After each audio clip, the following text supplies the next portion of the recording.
हम लोग गोपी गीत से पढ़ रहे हैं और ये 9वां दिन है, श्लोक क्रमांक 6। तो आपने पिछले श्लोक में सुना था कि गोपियां चाह रही कि भगवान उनके सिर पे अपने हस्तकमल को अर्पित करें। तो मान लो भगवान कहें ठीक है, हस्तकमल को अर्पित करके चला जाता हूँ, तो कहते नहीं नहीं, वो नहीं, और भी वो चाहती हैं। और यहाँ चाहती हैं कि अपने सुंदर भगवान अपने सुंदर मुख को भी दर्शन कराएं। व्रज जनार्तिहन वीरयोषितां निज जना स्मय ध्वंसना स्मिता। व्रज जनार्तिहन वीरयोषितां निज जना स्मय ध्वंसना स्मिता। भज सखे भवत् किंकरी स्मनो जलरुहाननं चारुदर्शय। भज सखे भवत् किंकरीः स्मनो जलरुहाननं चारुदर्शय। व्रज जनार्तिहन वीरयोषितां निज जना स्मय ध्वंसना स्मिता। व्रज जनार्तिहन वीरयोषितां निज जना स्मय ध्वंसना स्मिता। भज सखे भवत् किंकरी स्मनो जलरुहाननं चारुदर्शय। भज सखे भवत् किंकरीः स्मनो जलरुहाननं चारुदर्शय।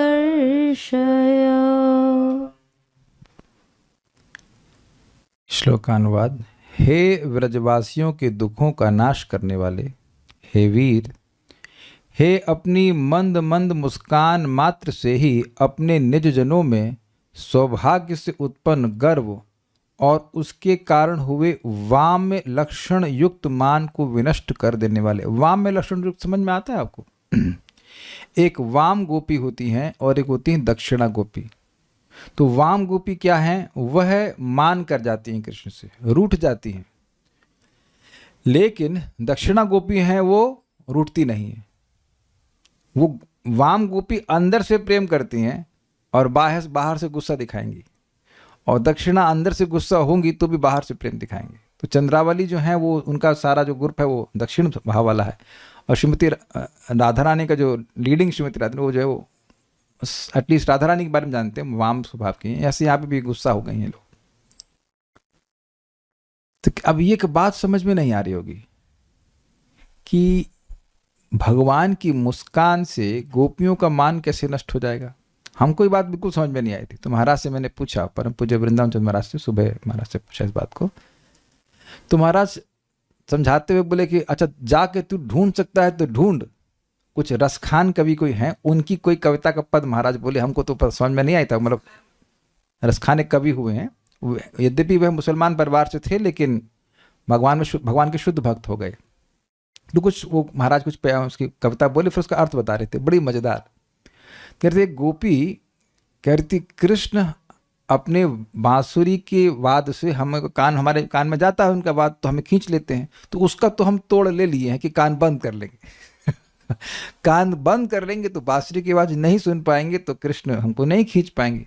लेकिन कृष्ण अगर सामने आकर मुस्करा दें, तब हम कंट्रोल से बाहर हो जाएं, तो हमको आप मतलब कोई दोष मत देना। अर्थात श्री कृष्ण का जो मुस्कुराहट है उसको देखकर गोपियां अपना मतलब धैर्य धारण नहीं कर पाती हैं। तो कोई गोपी अगर भगवान कृष्ण से गुस्सा हो गई, मतलब एक्सटर्नली मान कर गई, तो अब भगवान आ करके अपना सुंदर मुख दिखा दें और उसकी सुंदर मुस्कान को वो देख लें, तो अब वह अपना गुस्सा नहीं रोक पाएंगे, गुस्सा मतलब धारण नहीं कर पाएंगे, ये अर्थ है।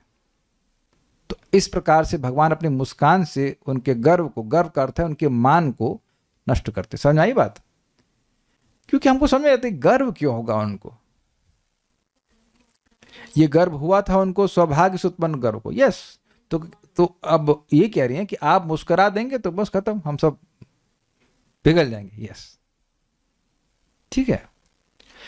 एक्चुअली आचार्यों ने समझाया इस तरह से है कि आपने अपने आप को छुपा लिया क्योंकि हम लोग को अपने सौभाग्य पे गर्व हो रहा था, लेकिन हमारे इस गर्व को और गर्व जनित इस मान को नष्ट करने के लिए तो आपकी मुस्कान ही काफी है। वो आप आकर के मुस्कुरा दीजिए, छुपने की क्या जरूरत है। अब समझ में आया कुछ? This is how the Acharya explained it. Is it sinking? कोई तो रिएक्शन, एक लाइक सब्सक्राइब कोई तो बटन दिया जाए, तो एक बटन तो दबाओ। समझ में आया कि नहीं आया? किसी को नहीं समझ, एक को समझ में आ गया, ये 2 3 4 5, वेरी गुड, सबको समझ में आ गया, ठीक है। हैंड रेज नहीं कीजिए, जस्ट रिएक्ट। समझ में आ गया? मैं समझ में आया कि गोपियां ये कह रही हैं कि आप हमसे छुपे हुए, हम लोग को बड़ा कष्ट हो रहा है। हम अगर आप कहो कि आप ये कहो कि तुम लोग गर्वीली हो गई थी, इसलिए तुम्हारे गर्व को नष्ट करने के लिए मैं अपने को छुपा लिया, तो वो कोई जरूरत नहीं। आप आइए मुस्कुरा दीजिए, उसी से सब नष्ट हो जाएगा। आपको छुपाने की अपने आप को छुपाने की जरूरत नहीं है। अच्छा, हे सखे, हम तुम्हारी दासियां हैं, इसलिए निश्चय ही अपनी दासियों का भजन करो। इसको आगे आप देखेंगे, बड़ी अजीब सी बात है। कोई दासियों की सेवा करता है कि दासी स्वामी की सेवा करती है? दासी सेवा करती। तो यह क्यों कह रहे हैं कि आप दासियों का भजन करो, उसको हम टीका में पढ़ेंगे। लेकिन यहाँ नोट कर लीजिएगा कि अजीब सी बात है। वैसे तो देखिए अजीब इसलिए नहीं है क्योंकि भगवान गीता में बोलते हैं, और तो अभी तक गीता नहीं बोले हैं, लेकिन गीता में प्रसिद्ध बात है, शाश्वत ग्रंथ है। कि क्या ग्रंथ है? बताइए, श्लोक बताइए।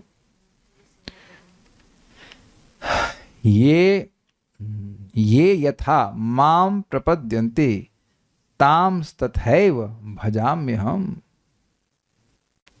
तो ऐसा नहीं है कि भगवान अपने भक्तों का भजन नहीं करते। जो भगवान को जैसे भजता है वैसे ही भगवान भी उसको भजते हैं। तो इसलिए कोई नई बात नहीं, लेकिन फिर भी अजीब सी बात लगती है कि दास की सेवा तो स्वामी नहीं करता है। तो ऐसा क्यों कह रहे हैं कि हम आपके दासी हैं और हमारा भजन कीजिए। लेकिन मान लीजिए भगवान पूछे कि क्या भजन चाहती हो, क्या चाहती हो हम क्या करें, तो कह रहे हैं हम अबला गोपियों को एक बार अपने मनोहर मुख कमल का दर्शन कराकर सुखी करो, ये बोल रहे हैं। ठीक है।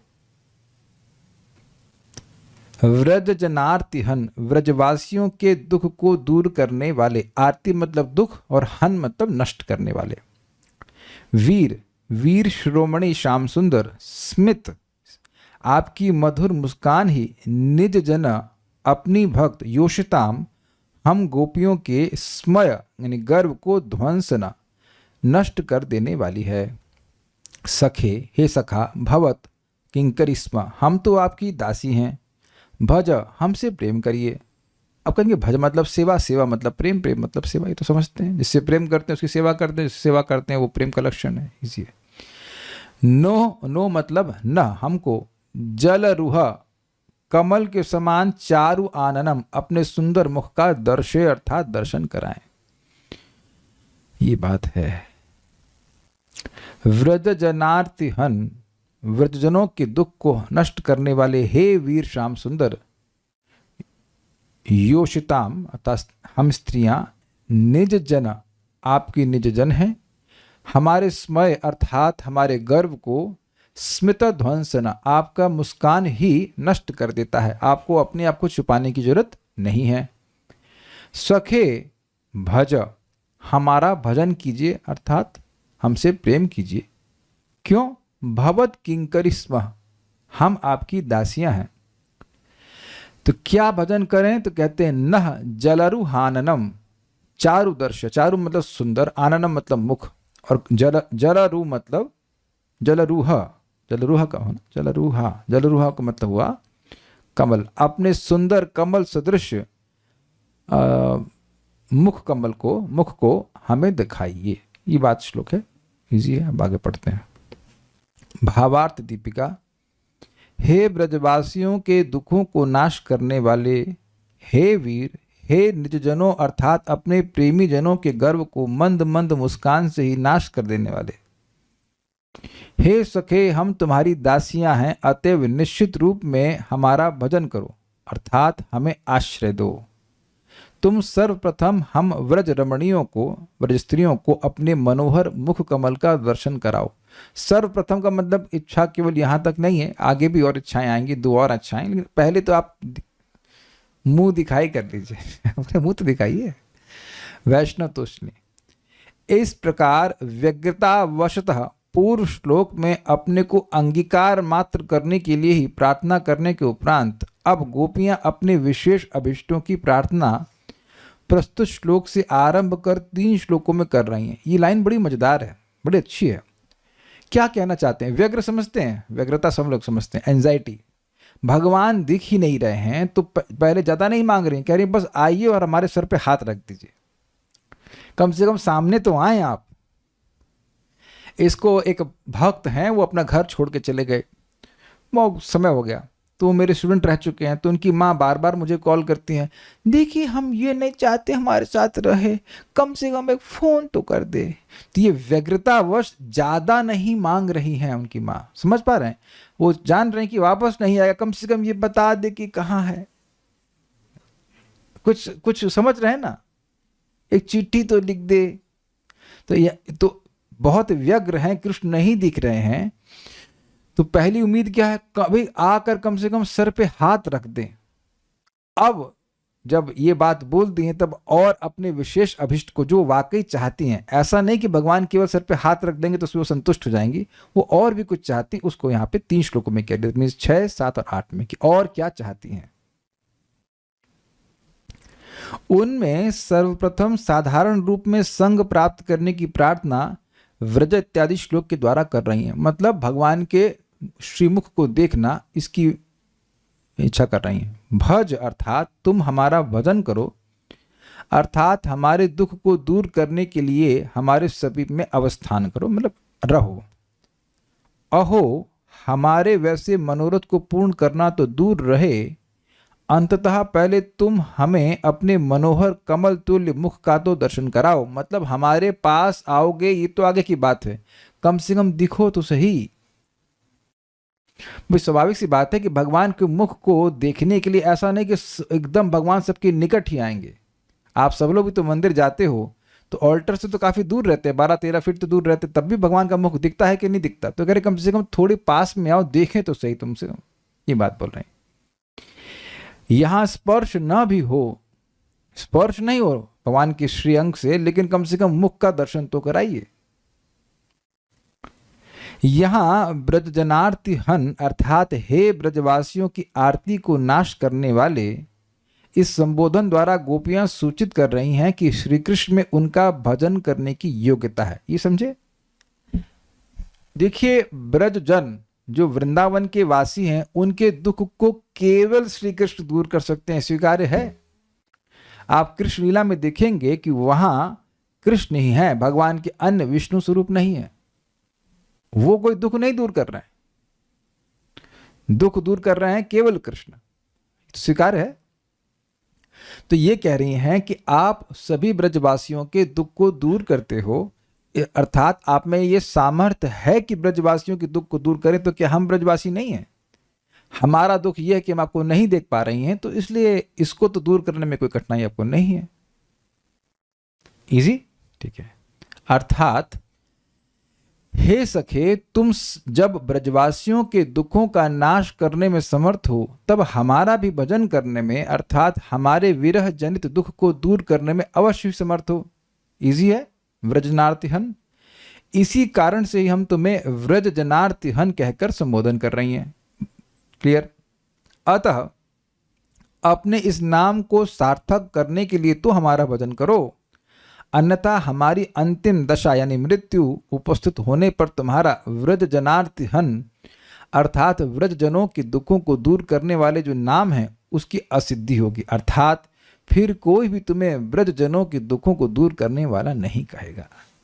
भाई बड़ी इंटेलिजेंट बात है। Ladies are very intelligent. ये ब्लैकमेल कर रही भगवान को, देखो आपका नाम ब्रज जनार्तिहन है, हम आपके बिना मर जाएंगी। जब आप कोई मर गया तो कितना दुख होगा उस व्यक्ति को। जो व्यक्ति बहुत दुख में होगा तब ना वो मरेगा। ऐसा तो है नहीं कि हल्का सा मतलब जुकाम हो गया मर जाता, ऐसा नहीं मरता है, बहुत कष्ट। यानी कि देखो भगवान वहीं रहे, हल्ला ये होगा कि भगवान ब्रज में ही रहे और इनकी इतनी गोपियां मर गई और कुछ नहीं कर पाए, उनके दुखों की निवृत्ति नहीं, तुम्हारी कितनी बदनामी हो जाएगी। इसलिए हमको बचा लो, इसलिए भजन करो। Got it? आप इस तरह की बात अन्यत्र भी सुनते हैं कि हे चैतन्य महाप्रभु, आपका नाम पतित पावन है, अगर आपने मेरा उद्धार नहीं किया तो फिर आपका नाम पतित पावन कैसे रह जाएगा? मैं बहुत पतित हूं, फिर आपको कोई पतित पावन कहेगा नहीं, इसलिए हमारा उद्धार कर दीजिए। ऐसा ही जगाई मधाई के बारे में जब चैतन्य महाप्रभु ने सुना कि इन्होंने नित्यानंद प्रभु और हरिदास ठाकुर जी को परेशान किया था, पहले जब ये लोग गए थे तो उनको दौड़ाया था, खूब देर उनको दौड़ाया और ये भी दौड़े। तो जाकर जब चैतन्य महाप्रभु को बताए तो कहते हैं, महाप्रभु कहते हैं अरे मैं इनको काट डालूंगा, ये कर डालूंगा, वो कर डालूंगा। तो नित्यानंद प्रभु कहते हैं अगर आप वाकई दमदार हैं तो उनको हमारे संग ला करके नचाइए। I am just paraphrasing but he says that कि अगर आप में वाकई शक्ति है तो ये काटने पीटने के बाद छोड़ दीजिए, आप ये काट दूंगा वो काट दूंगा, ये नहीं, आप उनको उनका उद्धार कीजिए, तब हमको तो हम जानेंगे आपको। बहुत बहुत स्टाइल से कई बार भक्तों ने कहा ऐसा कि अगर आप पतित पावन के रूप में प्रसिद्ध होना चाहते हैं तो हमारा उद्धार कीजिए, क्योंकि हम बहुत पतित, सबसे अधिक पतित हम हैं, नहीं तो कोई पतित आपको नहीं बोलेगा, पतित पावन नहीं कहेगा आपको। तो उसी तरह से गोपियां कह रही कि आप व्रज जनार्तिहन के रूप में प्रसिद्ध हैं, हमारे दुख को आप दूर न कर पाए, हम सब मर जाएंगे, तो फिर आपको हमें फिर कोई आपको ये नाम से नहीं पुकारेगा। सबको समझ में आ गया? तो व्रज जनार्तिहन का लिंक भज से है। काहे भज करें, भजन करें आपका, हमारी कोई योग्यता नहीं है, हम लोग व्रजन हैं और व्रज के निवासी हैं और आपका नाम खराब हो जाएगा, इसलिए भजन कीजिए। ठीक है। अब वीर क्यों कह रही हैं? हे वीर, इस संबोधन से श्री कृष्ण का अदेय वस्तु को भी दान करने का तात्पर्य सूचित हो रहा है। तात्पर्य पहुंच गया। दान करने का सामर्थ्य सूचित हो रहा है। तात्पर्य यह है कि जो वस्तु अदेय अर्थात अयोग्य पात्र को देने योग्य नहीं है, उसे भी तुम दान करने में समर्थ हो, अर्थात हमारे द्वारा प्रार्थित अभिष्ट के अदेय होने पर भी उसे पूर्ण करने में समर्थ हो। ये कुछ समझ में आया? देखिए कभी कभी व्यक्ति दान देता है तो बहुत डरता है, अरे तो बहुत दे दिया भाई, या अयोग्य व्यक्ति को दे दिया, अरे उससे नुकसान हो जाएगा हमारा। तो जो व्यक्ति डर रहा है उसको वीर कहेंगे? नहीं कहेंगे। तो कह रहे हैं कि हम जान रहे हैं कि आपका जो मुख कमल है उसका दर्शन कराना हमारे सामने योग्य नहीं है, हम लोग योग्य नहीं है, लेकिन क्योंकि आप वीर हैं इसलिए आपको डर नहीं लग रहा है। आपको क्या डर है इस बात का? आप निडर हैं, आप वीर हैं, इसलिए आप हम अयोग्य व्यक्तियों को भी, हम अयोग्य गोपियों को भी अपने मुख कमल का दर्शन करा सकते हैं, आपको कोई डर नहीं है, इसलिए वीर संबोधित कर रहे हैं। समझ में आ गया? ठीक। यदि श्री कृष्ण कहें कि यमुना पुलिन में मेरे संग रूप मिलन रस में मत होकर सौभाग्य गर्व वशतः तुम सब आत्महारा हो गई थी, यानी आत्म विवेक खो दी थी, तुम लोग बहुत दिमाग में चढ़ गया था, इसे कहना चाहिए। तुम्हारे उस दोष के कारण तुम्हें दंड देने के लिए ही मैं दर्शन नहीं दे रहा हूं। ये समझ में आया कि तुम लोगों के मन में बहुत गर्व हो गया था, इसलिए हम तुम्हारे सामने नहीं प्रकट हो रहे हैं।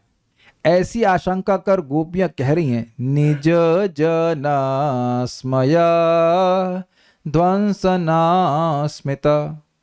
स्मया मतलब गर्व और स्मितम मतलब मुस्कान। तो भगवान का जो मुस्कान है वह उनके निज जन अर्थात गोपियों के स्मय यानी गर्व को ध्वंस कर देता है।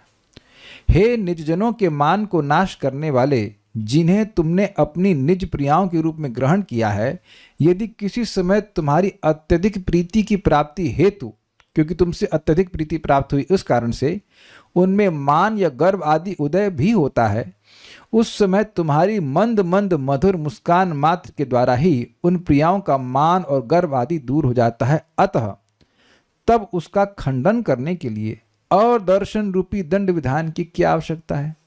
ये भी समझ में आता है कि नहीं? कभी कभी बच्चे बस डांट से ही समझ जाते, तो पीटने की क्या जरूरत है? ये होता है कि नहीं होता है? अरे बच्चे हम लोग बोला जाता था, अरे बच्चे आवाज से शहर जाने चाहिए। हाँ, हम लोग तो नहीं हुए। एनीवेज, कुछ लोग बोलते हैं कि भाई आवाज से पीटने की जरूरत नहीं होनी चाहिए। तो इतना दंड विधान करने की क्या जरूरत है? आप मुस्कुरा दीजिए, उसी से मान हमारा सब नष्ट हो जाएगा। भावार्थ यह है कि उस मान गर्वादि को दूर करने के लिए तुम्हें अंतर्धान होने की कोई आवश्यकता नहीं है। बिल्कुल ईजी है समझने के लिए। अपितु अपनी मंद मंद मुस्कान द्वारा ही उसे दूर करने के लिए हमें दर्शन दो। ठीक है, इससे मैं इस पे जब विचार कर रहा था, भगवान की जो मुस्कान है वो इतनी आकर्षक है, जिसके बारे में कहाँ कहा गया है, शायद दूसरे स्कंद में कहा गया है कि माया की जितनी भी मोहकता है इस जगत में, वो भगवान की मुस्कान का एक बहुत स्लाइट अंश है। ये पूरे जगत में जो माया सबको बेविल्डर की हुई है, एकदम आकर्षित कर रही है, वो भगवान की मुस्कान का हल्का सा बस महक गया अंश, ऐसे कुछ कहा गया, कहीं कहा गया, दूसरे स्कंद में पढ़ चुके हैं। जो विराट रूप का वर्णन था, कहीं तो था, विराट का था या है, हम लोग पढ़ चुके हैं इस चीज। तो अब जो एकदम अनअलॉयड भगवान की मुस्कान को देखेगा वो कितना पगला जाएगा। भगवान का सौंदर्य है ही इस प्रकार का। और देखिए, इन लोगों के लिए, गोपियों के लिए सौंदर्य का अनुभव करने में कोई व्यवधान भी नहीं है।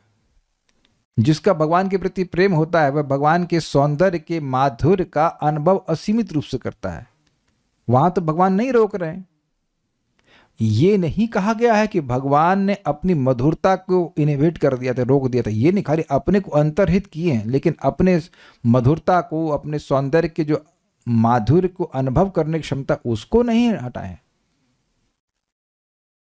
तो अगर भगवान सामने आएंगे तो गोपियां वैसा ही असीमित सौंदर्य के माधुर्य का अनुभव करेंगी जो पहले कर रही थी। I hope it is clear. कुछ समझ में आ रहा है? मैं थोड़ा खोल खोल के बताने का प्रयास कर रहा हूं कि कैसे भगवान की मुस्कान उनके गर्व को नष्ट कर दे। एक विचारणीय बात है कि अब विचार करो उस पर कि if you are experiencing bliss, how can you have any emotion of pride?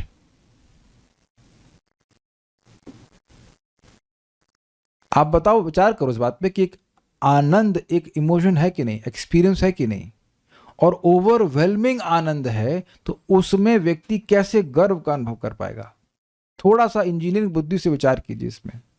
हम थोड़ी इंजीनियरिंग लगा रहे हैं, हमको यहाँ पे हम अटके थे, इसलिए हम बार बार सोच रहे हैं कि कैसे हो सकता है। जबकि आप अनुभव किए थोड़ा थोड़ा कभी नाम जप में सुख मिलता है तो उस समय हृदय में गर्व नहीं होता है। थोड़ा सा हल्का सा भी अच्छा लगता है तो आप उस समय गर्वीले नहीं हो रहे होते हो। मैं कुछ ऐसे बोल ही रहा हूं या किसी ने कुछ अनुभव किया है? Rather you feel grateful, you those emotions are there. सुख का अनुभव जब होता है तो उसमें गर्व कहां से आ जाएगा? तो इस प्रकार से वो कह रही हैं, ये मेरे अभी तक मैं समझ पाया हूं जितना, कि भगवान की मुस्कान इतना सुखकर है कि वो मान कोई कर ही नहीं सकता है। आप ये बताएं कि आप भूखे हैं और कोई बहुत अच्छा प्रसाद खिला दे तो उससे आप गुस्सा हो जाएंगे? आप पहले ये बता दो, गुस्सा हो सकते हो आप उससे? तो भगवान का जो मुस्कान है वो इतना बड़ा पारितोषिक, इतना बड़ा उपहार है कि उसको प्राप्त करके उनसे कैसे कोई व्यक्ति गुस्सा हो सकता है? It is extremely pleasing. हमने तो केवल थ्योरी है, गोपियों के लिए वो एक्सपीरियंस है। पता नहीं आप बात समझ रहे हैं कि नहीं, लेकिन शायद समझ ही रहे हो। इसके द्वारा श्री कृष्ण की मंद मंद मुस्कान रूप सुधा की परम मनोहरता भी सूचित हुई। यही तो मैं समझा रहा था, मन को हरने वाली शक्ति को मनोहरता कहा जाएगा। अच्छा, ये गर्व आदि कहाँ उत्पन्न होता है? मन में होता है कि नहीं? और मन ही खींच लिया तब कुर्सी पे बैठे हो, कुर्सी खींच ली तो कहाँ बैठोगे? तो अब मन ही खींच गया है किसी की मुस्कान से, तो गर्व कैसे होगा? एक और बात विचार कीजिए, if you are damn attached to some person, how can you be proud in front of him? मैं समझा पाया? अगर किसी भक्त के प्रति आप बहुत आसक्त हैं तो उनके सामने कभी गर्व आया है? अपने गुरु महाराज के सामने कभी गर्व आया? We are attached to sadhus also. आप देखेंगे कि जब हम किसी भक्त से आसक्त होते हैं, आसक्त से इन द सेंस कथा के द्वारा या कीर्तन के द्वारा, we feel very humble at least in front of them, at least in front of them, because they have given us something which is not in our capacity to generate. मैं इस बात को थोड़ा सा डीपली समझना चाह रहा था, इसलिए मैं एक्सप्लेन करने का प्रयास कर रहा हूं कि ये क्या हो रहा है। भगवान की मुस्कान इतनी मादक है, इतनी आनंदमय है कि उसका अनुभव करके गोपियों का मान समाप्त हो ही जाता है, उतनी मनोहर है। तो ये बात आप बोल रहे कि मुस्कान जो है वो अमृत समान है। अमृत, अमृत का मतलब अत्यंत मधुरता से युक्त, अत्यंत टेस्टफुल, आनंदमय। इसलिए कह रहे हैं। इस पॉइंट को मैं जब पढ़ रहा था तो मुझे लगा था फिर कुछ विचार करना चाहिए कि कैसे गर्व नष्ट कर देते हैं। इसलिए मंद मंद मुस्कान से युक्त उस मुखारविंद का अवश्य ही दर्शन कराना हमारे लिए अपेक्षणीय अर्थात वांछनीय यही भाव है। हम यही चाहते हैं कि आप अपनी मंद मुस्कान का दर्शन कराइए। हे सखे, इस संबोधन के द्वारा भजन का प्रकार विशेष अर्थात अंग संग आदि सूचित हुआ है। मतलब अब हमारे मित्र हैं तो अपना हाथ हमारे सर पर रखिए, हमको स्पर्श कीजिए, ये कह रही हैं। अथवा यदि हट के कारण इस समय तुम हमारा भजन नहीं करोगे तो बाद में हमारी दुर्दशा देखकर तुम्हें भी निश्चित रूप में दुख की प्राप्ति होगी, क्योंकि परस्पर में सख्य भाव रहने के कारण समान वेदना का ही अनुभव हुआ करता है। ये समझे? हे सखे कहने का मतलब है कि हम आपके सखा हैं, अब आप हमारे सामने नहीं आओगे, हम लोग मर जाएंगे। तो अपने मित्र को मरा हुआ देख करके आपको दुख नहीं होगा, इसलिए सामने आ जाइए। हमें अपने दुख की चिंता नहीं है, हम तो ये सोच रहे कि आपको बहुत दुख होगा, हम लोग मर जाएंगे, तो इसलिए आप आ जाइए। अथवा इस समय हमारा भजन नहीं करने से तुम्हें विश्वासघातकता आदि का दोष लगेगा, यही भाव है। ये क्या देख रहे हैं, कहाँ कहाँ जा रहा है इक्वेशंस। अब इसका क्या मतलब है? आप हमारे सखा रहे हो ना, आपने बोला ना सखी हो, मित्र हो, इत्यादि इत्यादि। अब हम आज दुख में हैं, आपके विरह में मर रहे हैं, और हम मर जाएं तो आप पर विश्वासघात लगेगा कि नहीं लगेगा? अरे जनरली लड़के बोलते हैं, गर्लफ्रेंड और उसको, I will take care of you always, ऐसा बोला जाता है, सब तरीके होते हैं मतलब वटएवर करने के लिए, सब चीज़ें बातें करने के लिए, मैं तुम्हारा हमेशा ध्यान रखूंगा, ये वो मान भी लेती हैं, ध्यान रखेंगे। तो अब जब सखा बोल रही हैं तो इसका मतलब है कि वह उम्मीद कर रहे हैं कि सखा जब दूसरा कोई मित्र है तो उसका अगर कोई कठिनाई में है तो उसको दूर करता है। तो अब अगर मित्र ही कठिनाई में मदद ना करे तो वो मित्र है? नहीं समझ में आया तो एक एग्जाम्पल देंगे, समझ में आ जाएगा। A friend in need is a friend in deed. ये भी सुना नहीं? किसने नहीं सुना है? ये सबने सुना है। जो नीड में दोस्ती निभाए वही वास्तविक मित्र है। तो जब हमको आवश्यकता सबसे अधिक है, हमारे प्राण छूट रहे हैं, तब आप नहीं आए, हम लोग मर गए, और जबकि और लोगों को मालूम चलेगा बस ये केवल आ जाते और अपना चेहरा दिखाते तो ये बच जाती, उतना भी नहीं किए, जबकि वहीं अवस्थित थे, तो निश्चित रूप से आप पर विश्वासघात का आरोप लगेगा। सबको समझ में आ गया कि क्या आरोप लगाया जा रहा है कृष्ण के ऊपर? इसलिए हे सखे आ जाइए आप। ओके, यह भाव है। भवत किंकरी स्मः, आपकी हम किंकरी हैं। तदंतर सभी अवस्थाओं में श्री कृष्ण के साथ सख्य भाव के योग्य होने पर भी गोपियां विरह और दैन के कारण अपने वचनों में दृष्टता की आशंका करते हुए कह रही हैं, हम तुम्हारी दासियां हैं। मतलब हे सखे बोल रही हैं, लेकिन उनको लगा कि ना ना ना, हमने तो बहुत दृष्टता कर दी। अब उनके मन में दैन उपस्थित हो रहा है, तो वह कह रही हैं कि हम तो आपकी दासियां हैं। योषिताम अर्थात हम अबला रमणियां तुम्हें ढूंढने के क्लेश से अत्यंत क्लांत होना चाहिए, क्लांत हो पड़ी हैं, थक गई हैं। तुम्हें ढूंढकर हम तुम्हारे मुख कमल का दर्शन करने का सामर्थ्य भी अब हम में नहीं है। तुम्हारे विरह रूपी दुख से हम इतनी जर्जरित हो गई हैं कि अब हम और अधिक देर तक जीवन धारण भी कर पाएंगे नहीं, हमें संदेह है। इसलिए तुम स्वयं ही कृपा कर हमें अपने दर्शन दो। अन्यान पदों की व्याख्या श्रीधर स्वामीपाद की व्याख्या के अनुसार ही है। तो ये समझ में आ गया, हम स्त्रियां हैं, कहाँ कहाँ ढूंढेंगी, कहाँ परेशान हो रही हैं, आप दिख भी नहीं रहे हो। उसको पहले श्लोक से ले लीजिएगा कि हम आपके विरह में जर्जरित हो रही हैं और आपको ढूंढ रही हैं। त्वां दयित दृक्षताम दिक्षुतावकस तयि दतासव त्वाम विचिन्वते। आप में ही हमारे प्राण हैं और हर दिशा में हम पागलों की तरह आपको खोज रही हैं। आप ये देखिए और हमारे सामने प्रकट हो जाइए। ये प्रथम श्लोक से आपको लेना पड़ेगा। तो ये एक इंटरेस्टिंग बात है, लोगों को सामान्यतः स्त्रियों पे दया आ जाती है। आप देखो मेट्रो में भी स्त्रियों के लिए अलग सीट है, अबला कहा जाता है, और मान लीजिए कुछ परेशानी होती है तो उनको आगे कर देते हैं कि आप टिकट ले लीजिए अगले से। ऐसा करते हैं, अभी भी समाज में ऐसा होता है। अरे लड़की है, सहायता कर दीजिए, ये देखा जाता है। सब भी लोग तो एटलीस्ट करते हैं और करना भी चाहिए। तो कह रहे हैं कि देखिए हम लड़कियां हैं, योषित में स्त्रियां हैं, इतना परेशान हो रहे हैं, क्या आपको हमारी सहायता नहीं करनी चाहिए? हम ढूंढ ढूंढ के परेशान हो जा रही हैं, आपको हैरान हो जा रही हैं, परेशान हो जा रही हैं, तो आप कृपया हमारे सामने प्रकट हो जाइए।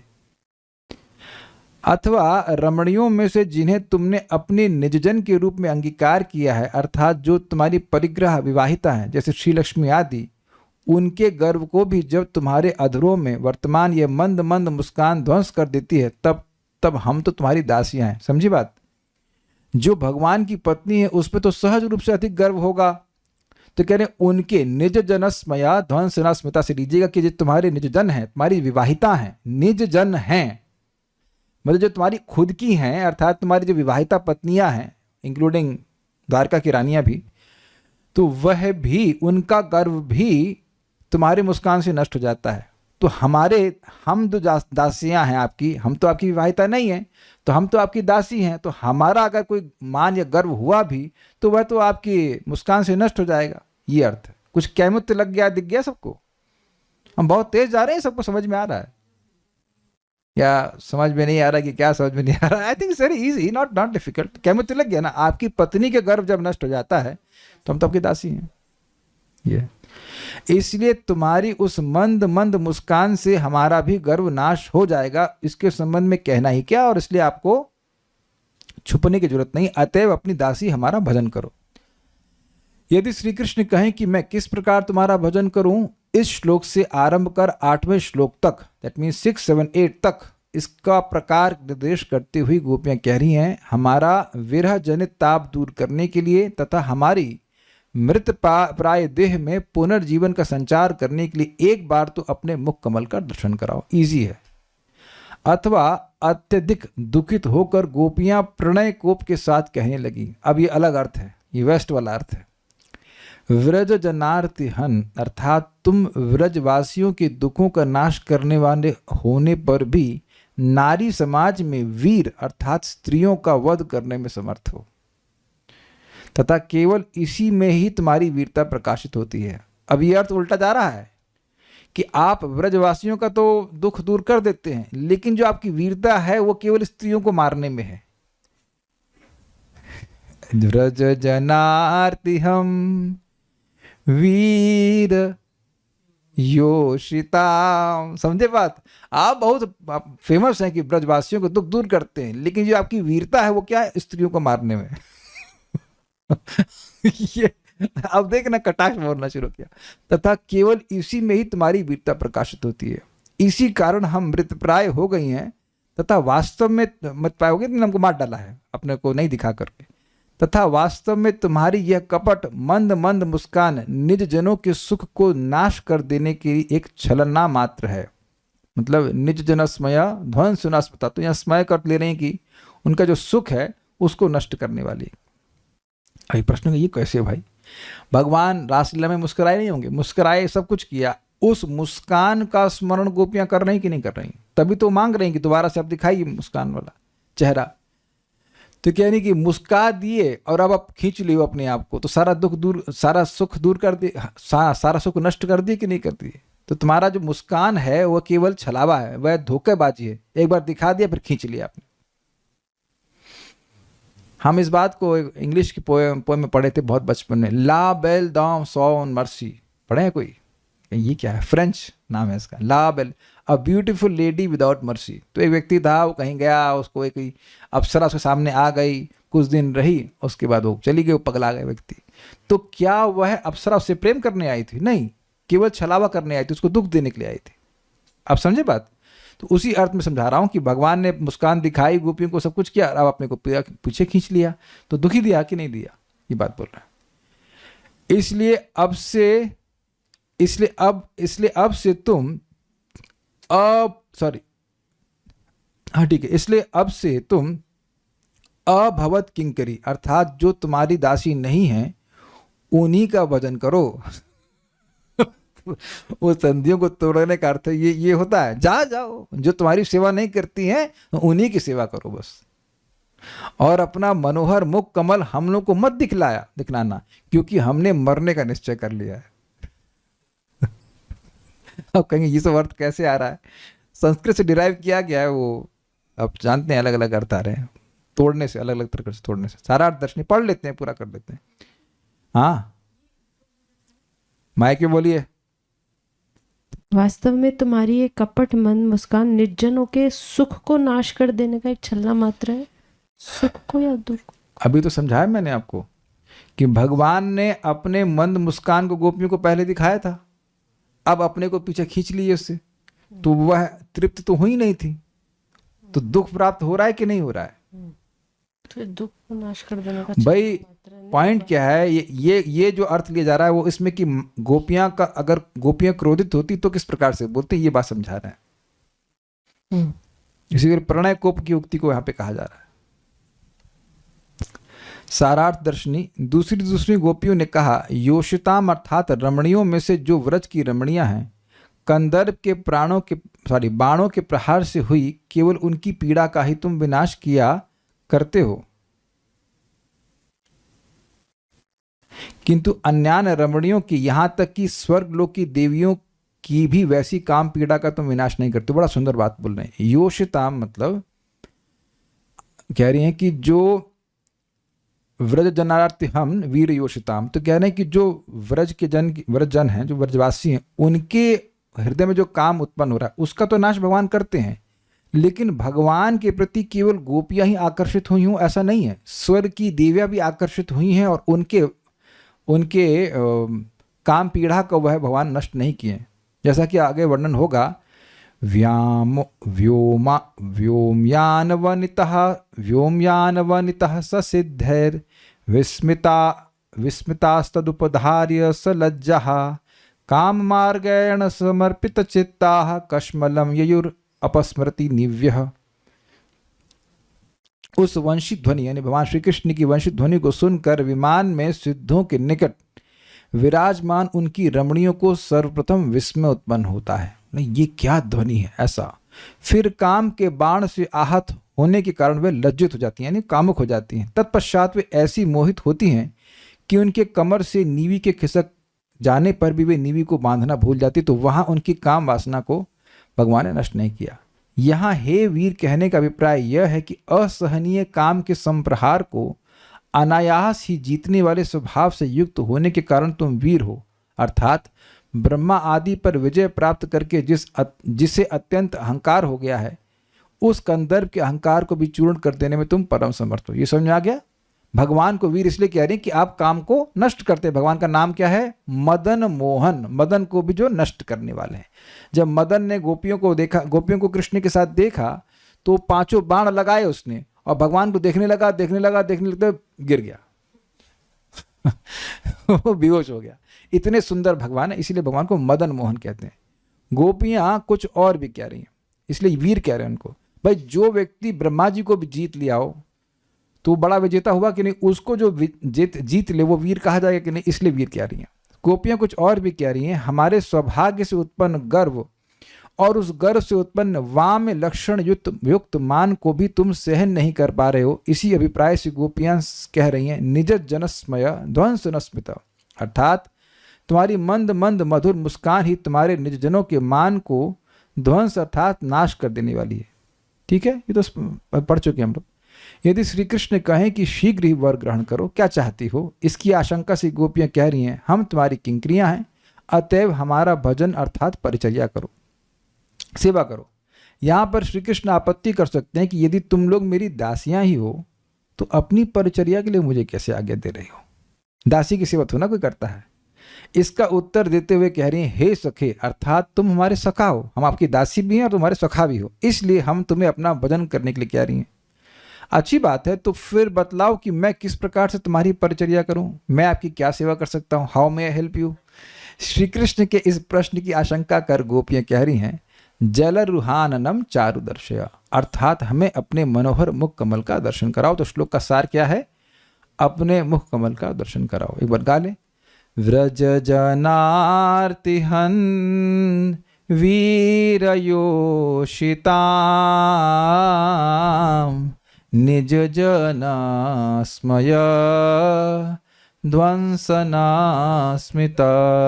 व्रज जनार्तिहन् वीरयोषितां